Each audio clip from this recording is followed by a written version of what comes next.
大家好，我同大家分享下呢個咁靚嘅海灘嘅景色，亦都同一時間想同大家傾下偈啊！你有冇朋友俾信息你，向你問好，但係當你同佢講，哇，我好辛苦，我喺婚姻之中，或者俾家人傷害緊，但係呢，佢會用一啲咩嘅詞語呢？一啲所謂有智慧嘅詞語，或者拾人牙慧嘅詞語，例如你改變唔到人㗎，你改變你自己啦，或者一家人嚟㗎嘛，互相包容下啦，係咪你太敏感啊？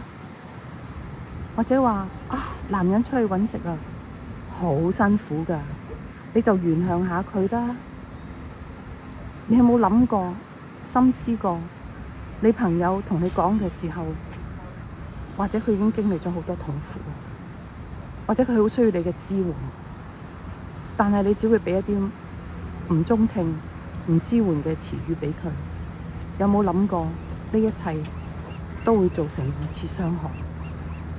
呢一切都會令到佢覺得好孤單、好無奈，喺深淵之中冇人理解佢。